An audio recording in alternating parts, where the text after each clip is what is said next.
हमें भी अजीब लगता है कि प्रेसिडेंट जो बाइडेन जैसा ताकतवर व्यक्ति G7 में आपको ढूंढते ढूंढते आ रहा है, कहाँ गए मोदी जी? ये बात सही है कि मैंने व्यक्तिगत रूप से मेरे संबंध बहुत नज़दीकी हैं, खुलेपन के हैं। हर किसी से मेरी ऑफिशियल बातचीत के अलावा इनफॉर्मल बातचीत का दौरा बहुत होता है। मेरे टेलीफोन कॉल्स भी बहुत होते हैं और मैं इफ्स एंड बट्स वाली बात नहीं करता जी।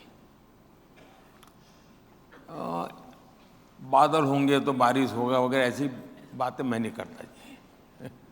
बारिश होगा तो मैं कहूँगा हाँ होगा, नहीं होगा तो मैं कहूँगा नहीं होगा। यानी ब्लैक एंड वाइट में मेरी बात रहती है। तो दुनिया इसे पसंद करती है। दुनिया गोलमोल चीज़ों के बजाय उनको पता है, जैसे मैं रशिया से इन दिनों पेट्रोलियम वगैरह लेता हूँ, क्योंकि मुझे तो मेरे देश के लोगों को, दुनिया में जो पेट्रोल की महंगाई आई है मेरे देश के लोगों पर न पड़े, तो मुझे जहाँ से सस्ता मिलेगा मैं लूँगा, क्योंकि मैं तो मेरे देश के लिए जी रहा हूँ। कोई मेरी तारीफ करे के लिए मैं थोड़ा पैदा हुआ। लोगों ने मुझे कहा साहब ये अमेरिका नाराज हो जाएगा, तो अरे मैंने कहा किसी को खुश करना है तो मुझे 140 करोड़ लोगों को खुश करना है, मुझे और किसी को खुश नहीं करना। और हमने कारोबार चालू रखा, आज हमारे देश को हम बचा पाए हैं। लेकिन एट द सेम टाइम राष्ट्रपति पुतिन के साथ चेयर पर बैठ करके टीवी के सामने मैं कह सकता हूं कि ये युद्ध का समय नहीं है। और इसलिए दुनिया मेरे विषय में दुविधा में नहीं है और उसको लगता है ये हिंदुस्तान का मिजाज है जो मोदी बोल रहा है। लेकिन मोदी जी पहले भी हमारे नेता जाते थे, वो बड़े बड़े नाम वाले नेता जाते थे। या तो आप अमेरिका के साथ रहेंगे या रशिया के साथ रहेंगे, ये बोलोगे तो वो नाराज हो जाएगा, वो बोलेगा तो ये नाराज हो जाएगा। हम सबसे इक्वल डिस्टेंस बना करके रहते हैं। दूरी बनाना ये मानदंड था, मैंने आकर के इसको बदला। हम दुनिया से जितनी हो सके उतनी नजदीकी करेंगे।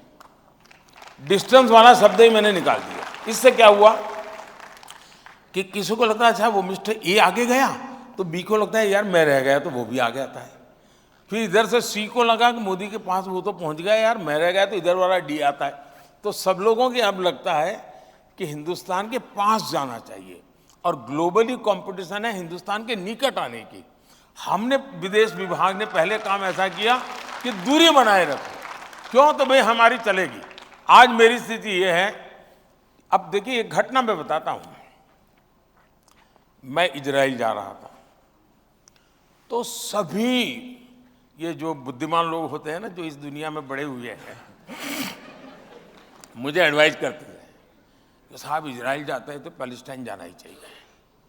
भारत में सेकुलरिज्म का अर्थ यही है कि अगर आप हनुमान जी के मंदिर गए तो शाम को इफ्तार पार्टी करनी पड़ेगी।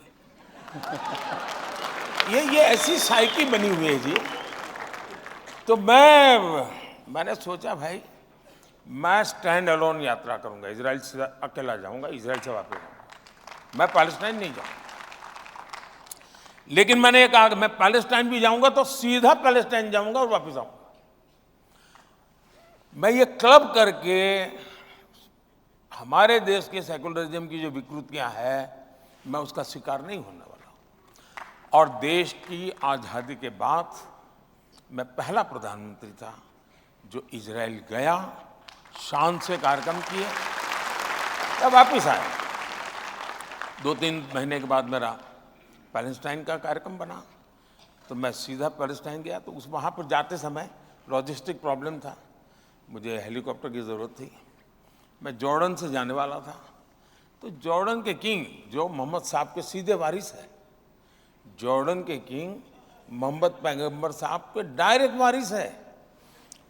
उनको पता चला कि मैं ऐसे ही वहाँ से पास हो रहा हूँ। उनका जी नहीं, मैं अपना कार्यक्रम बदल करके जॉर्डन वापस आऊँगा, आप मेरे यहाँ आइए, हम बैठेंगे और आपको हेलीकॉप्टर आपके देश से लाने की जरूरत है, मेरे हेलीकॉप्टर में जाएंगे और पूरी यात्रा में मेरी व्यवस्था रहेगी। जॉर्डन के किंग एक ऐसा प्रधानमंत्री जो कुछ दिन पहले इजराइल जाके आया हुआ है। इतना ही नहीं, मैं जॉर्डन के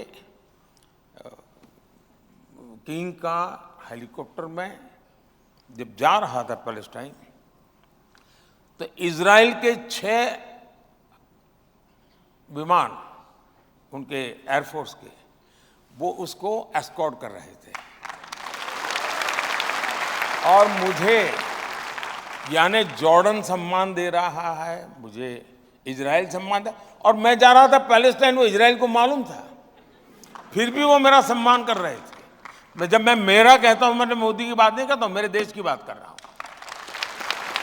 और जब पैलेस्टाइन गया तो उतना ही सम्मान दिया गया मुझे पैलेस्टाइन में जितना कि इजराइल में।